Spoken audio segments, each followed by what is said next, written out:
ఎట్లా చూస్తారు ఈ విజయాన్ని? 47-23 అరవింద్ కేజ్రీవాల్ ఓడిపోయారు, మనీష్ సిసోడియా కూడా ఓడిపోయారు. ఒక అతీషి మాత్రమే గెలిచింది. అవును. అయితే ఈ కారణం ఏంది, వాళ్ళ బునియాద్ ఏంది? ఇండియా అగేన్స్ట్ కరప్షన్ ప్రతి ఒక్కరు సపోర్ట్ చేసిండ్రు. ఎప్పుడు 10 ఏళ్ల కింద నేను రాజకీయాలకు రాకముందు కూడా ట్యాంక్ బండ్ ముంగట ఆ టోపీలు పెట్టుకుని అన్నా హజారే టోపీలు పెట్టుకొని anti corruption, India against corruption అని చేసిండ్రు. అది వాళ్ళ ఫౌండేషన్, అది వాళ్ళ బునియాద్. ఓడిపోయింది, కూలిపోయింది. ఇప్పుడు ఆమ్ ఆద్మీ పార్టీ కాదు, వాళ్ళ కిందున్న బునియాది కూలిపోయింది, మళ్ళీ పైకి రాదు అది మొత్తానికి మొత్తం. ఎందుకంటే బునియాది కూలిపోయినప్పుడు పార్టీ ఎక్కడ మిగులుతుంది? బునియాది పోంగనే. అందుకే అరవింద్ కేజ్రీవాల్, మరి అతిశ్రీ సీఎం, మనీష్ సిసోడియా, వీళ్ళే కదా ముగ్గురు. వీళ్ళు ముగ్గురు ఓడిపోయినారు. ఇంకోటి చాలా సంతోషం ఏంటంటే గెలిచిందా ఎంత లీడ్ అండి? ఎంత లీడ్? బయట ఉన్నప్పుడు లీడింగ్ లో లేకుండా 3000 మెజారిటీ తోటి గెలుపు 3500 ఓట్స్ ఆల్మోస్ట్ గెలుపు కాదు, ఓడిపోయారు. అవును అవును. ప్రధాన కారణం లిక్కర్ స్కామ్ అంటారు. లిక్కర్ స్కామ్ లేదు, అసలు లిక్కర్ స్కామ్ అసలు జరగలేదు, లేదు దానిలో అనవసరంగా ఇండిక్ట్ చేసి ప్రజల్ని నమ్మించారు, మాయ చేసింది బీజేపీ అంటున్నారు. యాక్చువల్లీ లిక్కర్ స్కామ్ మేము లేపలేదు. మేము అంటే మఫ్లర్ వేసుకొని దగ్గుతా ఉంటాడు, సాధారణ ప్రజలు యాక్టింగ్ చేస్తుంటాడు. ఉండేదేమో స్పాలు జకూజీలున్న శీష్ మహల్ ఉంటుండు, గది తెచ్చినాము మేము. నిజంగానే ఢిల్లీలో లిక్కర్ స్కామ్ గురించి తెలియదు కానీ ప్రజలకు తెలుసు. ఇంకోటి ప్రత్యేకంగా మీకు తెలుసో తెలియదు కానీ లిక్కర్ స్కామ్ ను ఫస్ట్ పట్టుకున్నది పర్వేజ్ సాహిబ్ సింగ్ వర్మ గారి కొడుకు, ఇప్పుడు కేజ్రీవాల్ సాహిబ్ సింగ్ పర్వేజ్ సింగ్, ఆయననే మొదలు పట్టుకున్నాడు, ఆయనే ఇది బయటికి తీసిండు. అండ్ చాలా సంతోషం, ఆయన్నే ఇప్పుడు కేజ్రీవాల్ ఓడగొట్టేందుకు చాలా సంతోషం. వాళ్ళకి ఆ హోటల్లో వీడియో తీస్తే అఫ్ కోర్స్ అందులో అనుకోకుండా కవిత కూడా పట్టుబడ్డది, కానీ అసలు ఆమ్ ఆద్మీ లిక్కర్ స్కామ్ చేస్తుండేనే ఆ వీడియోస్ అన్ని బయటికి తీసిండు. అనుకోలేదు ఇక్కడ తెలంగాణ ఇన్వాల్వ్మెంట్ ఉంటుంది లిక్కర్ స్కామ్ లా. సో తెలంగాణ ఇన్వాల్వ్మెంట్ ఉన్న లిక్కర్ స్కామ్ ద్వారా ఇప్పుడు ఆమ్ ఆద్మీ పార్టీ అక్కడ ఓడిపోయింది అంటారు. Fortunately unfortunately. అవును, యాక్చువల్లీ లిక్కర్ స్కామ్ అవుతుందని పర్వేజ్ గారికి ఫస్ట్ చెప్పిండు పార్టీ లోపట.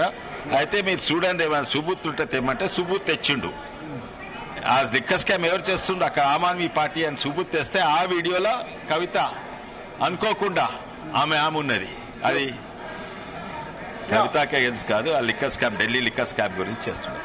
అయితే ఇప్పుడు మీరు గెలిచారు, చాలా సంతోషం. ఇంకోటి ఏంటంటే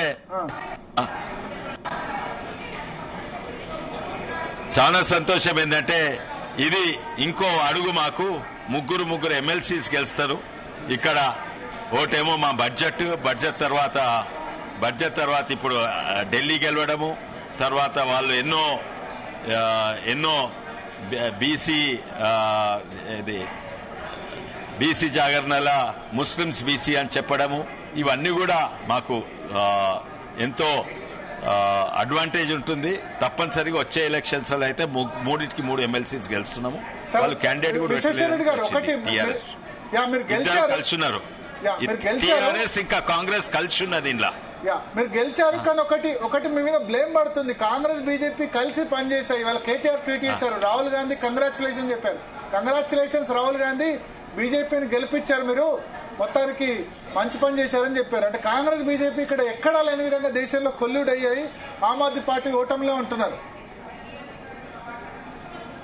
మంచి జోక్ ఆయన. ఆ జోక్ ఇక్కడ తెలంగాణ ఒకప్పుడు ఏ జోక్ ఇచ్చినా అందరు నవ్వేది, ఇప్పుడు ఏ జోక్ తెలంగాణలో ఒకరిద్దరు నవ్వేద్దేమో. ఇప్పుడు భారతదేశంలో ఎవరు కూడా అది కాంగ్రెస్ బీజేపీ ఒక్కటంటే ముఖం మీద నవ్వుతారు. ఆయన జోకర్ తయారైండు. అంటే ఆమ్ ఆద్మీ పార్టీ చాలా గట్టి క్యాండిడేట్స్ పెట్టారు. ఇప్పుడు అరవింద్ కేజ్రీవాల్ ఓడిపోయాడు, ఆయన మీద సందీప్ దీక్షిత్ పెట్టారు.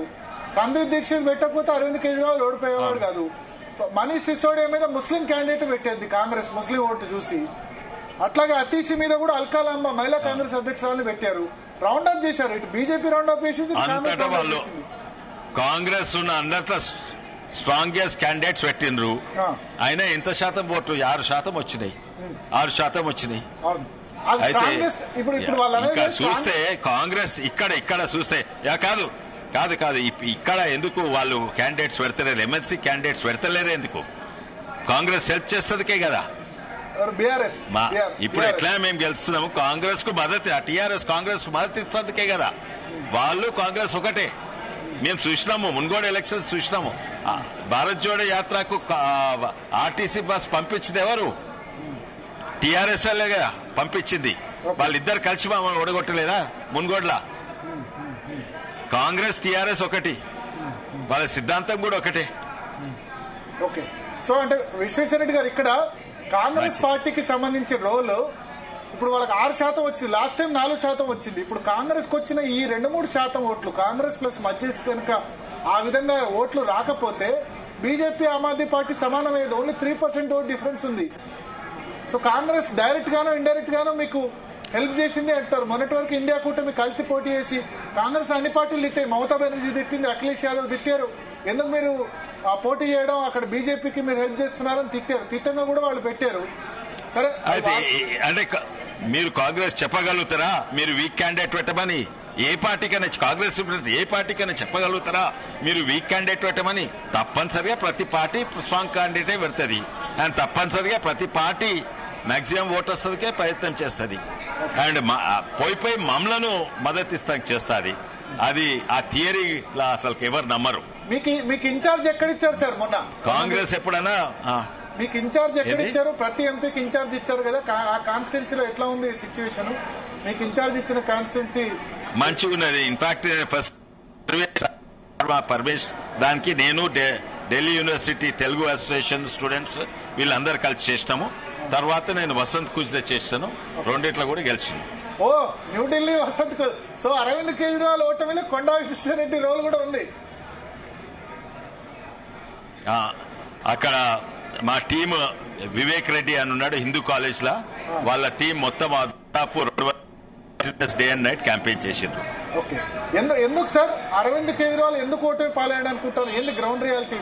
3 సార్లు ముఖ్యమంత్రి చేశాడు, న్యూఢిల్లీ డెవలప్ చేశాడని చెప్తున్నారు. అయినా ప్రజలు ఎందుకు కూడా ఇచ్చారంటారు అరవింద్ కేజ్రీవాల్? ఇదే అండి తన ఫౌండేషన్. ఒకటేమో తను అనుకున్నారు ఆ ఫ్రీబీస్ మీద పేదోళ్ళకి ఇచ్చే 200 యూనిట్ల లేకుంటే వాటి వల్ల గెలుస్తామనుకున్నారు. కానీ తర్వాత సింపతి ఫ్యాక్టర్ అనుకున్నారు. సింపతి ఫ్యాక్టర్ పనిచేయలేదు. ముఖ్యంగా ఏంటంటే ఆయన ఉన్న ఫండమెంటల్ ఆయన ఫౌండేషన్, ఆ బునియాది ఏదైతే ఉందో యాంటీ కరప్షన్, దాని మీద నమ్మకం పోయింది. శీష్ మహల్ ను బయట పెట్టిండ్రు బీజేపీ పార్టీ. పేదోళ్ళ మనిషికి జకూజీలు ఎందుకు, స్పాలు ఎందుకు? ఇంకొక విషయం మీద రియాక్షన్ తీసుకోవాలి. అయోధ్యలో బీజేపీ గెలిచింది. మిల్కీపూర్ బై ఎలక్షన్స్ లో యోగి ఆదిత్యనాథ్ 40,000 ఓట్లకు పైగా మెజార్టీ ఉన్నారు. మెజార్టీ 60,000-70,000 కూడా కావచ్చు. సో మీకు మీ మీద ఒక మచ్చబడ్డది. రామ మందిరం కట్టారు, అయోధ్యలో శ్రీరాముడు ఓడిచ్చాడు అని ప్రతిపక్ష పార్టీలు ప్రచారం చేశాయి. ఇవాళ అదే చోట 40,000తో గెలుస్తున్నారు. కుంభమేళా కారణమా? మరేం కారణం? ఇంత టర్న్ అరౌండ్ ఒక్క 6 నెలల్లోనే అటు దట్టు కావడానికి కారణమైంది అయోధ్యలో.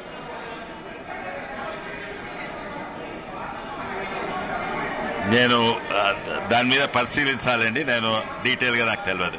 ఓకే. సో అక్కడ అయోధ్యకు సంబంధించి అయితే దాదాపు 40,000 ఓట్ల పైగా మెజార్టీతో మిల్కీపూర్ లో ఉంది. Thank you.